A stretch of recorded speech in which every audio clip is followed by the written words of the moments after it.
Hello everybody. आज के इस एपिसोड में आपको रवानी के साथ अंग्रेजी बोलने के सबसे अच्छे और ताकतवर तरीके बताए जाएंगे। लिहाजा अगर मुमकिन हो तो बराए करम एक कलम और एक नोटबुक पकड़ें और पॉइंट्स को नोट करें।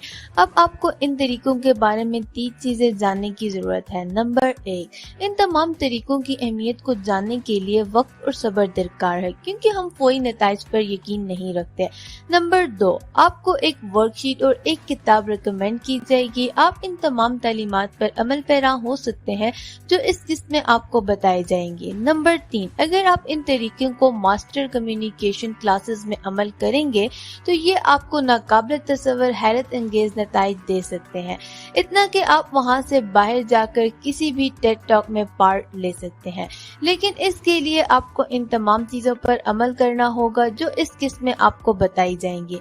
आमतौर पर ये वही है जो स्कूलों के तलबा को आला तालीम देने के लिए इस्तेमाल होते हैं, और ये तब है जब आप किताब पर वापस जाएं और देखें कि कैसे मुसन्निफ ने अल्फाज का चुनाव किया है।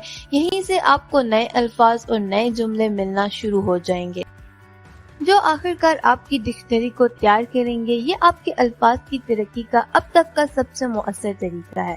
दूसरी सूरत में आप जानते हैं कि बहुत से लोग जो इस लिस्ट तरीके की पैरवी करते हैं, एक दिन में 3 अल्फाज इस मुनत्तक के साथ सीखें कि अगर आप ऐसा करते हैं तो 1 साल के लिए आप शशि करोड़ बन सकते हैं।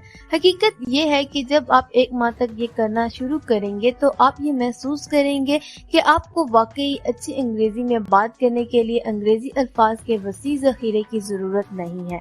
इसकी एक सादा मिसाल सिदा मोती मैडम है, जो ऐसी शानदार मुसन्निफा है कि इनके अल्फाज को बयान करने के लिए महारत की कमी आज भी महसूस की जाती है। लेकिन इसकी किताबें इतनी खूबसूरत होने की वजह यह है कि वो बहुत सादा ज़बान इस्तेमाल करती हैं, और यही वजह है कि सामीन की एक बड़ी अक्सरियत है जो इसके ख्यालात के साथ अमल करने के काबिल होते हैं। इसलिए कभी भी सिर्फ डिक्शनरी से अल्फाज ना सीखें, हमेशा ये समझने की कोशिश करें कि इसे किस तनासर में इस्तेमाल किया जा रहा है, क्योंकि सियाको सबाक और अल्फाज बानी एक साथ मिलकर वोकैबुलरी बनाते हैं। हकीकत यह है कि ज्यादातर लोग ग्रामर का इस्तेमाल सिर्फ अपनी गलतियों को दुरुस्त करने के लिए करते हैं, और वो अक्सर भूल जाते हैं कि इसे आपकी जबान को बेहतर बनाने के लिए सुपर टूल के तौर पर भी इस्तेमाल किया जा सकता है। और ये है कि आप इसे अपनी कहानियों के लिए कैसे इस्तेमाल कर सकते हैं। इसके बाद आप वो तमाम कहानियां इस अलग कागज के टुकड़े में लिख दें, इसे ग्रामरली टैब पर कॉपी पेस्ट करें और फौरी तौर पर ग्रामरली सॉफ्टवेयर गलतियों की निशानदही करना शुरू कर देगा। और एक चीज जो आप देखेंगे वो ये है कि ऐसा नहीं होता सिर्फ आपको बताएं कि क्या गलतियां हैं, ये आपको ये भी बताता है कि आप किस किस्म की ग्रामेटिकल गलती करते हैं।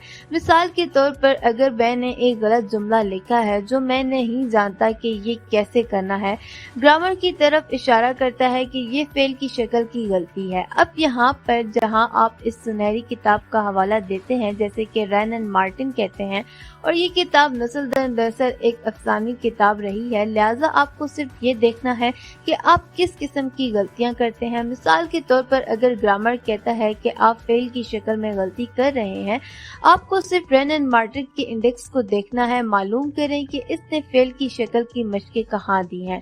अगर आप ऐसा करते हैं तो आपकी ग्रामर में बहुत जल्दी बहुत ज्यादा बेहतरी आएगी, और इससे आप मुशाहिदा करेंगे कि आपका दिमाग ना सिर्फ फेल की शक्ल की एक इस्लाह बल्कि लफ्जी तौर पर पूरी कहानी में हर एक फेल को खुद ब खुद तलाश करने की काबिल हो जाएगा, जिसका मतलब है कि आपने अभी अपनी ग्रामर की महारत को बढ़ाया है। और सिर्फ इसी सूरत में जब आप किसी आला अंग्रेजी स्कूल के उस्ताद के साथ राब्ते में हों, यहाँ तक कि वो भी इसी के साथ आपकी मदद कर सकेंगे।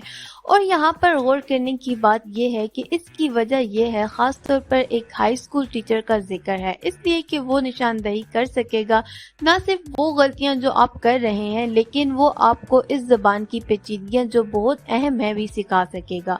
और आपको ग्रामरली क्यों दी गई, इसकी वजह यह है कि आप लिए अंग्रेजी ना सीखने के बहाने की गुंजाइश का एक जरा भी नहीं छोड़ना चाहते हैं।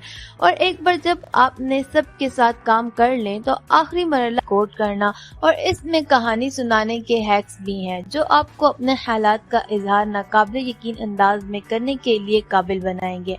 हकीकत यह है कि हम टेड کو درست کرنے کے لیے وہی مشقیں استعمال کرتے ہیں جو مقررین بین الاقوامی کانفرنسوں میں گفتگو کرتے ہیں۔ آج کے لیے میری طرف سے بس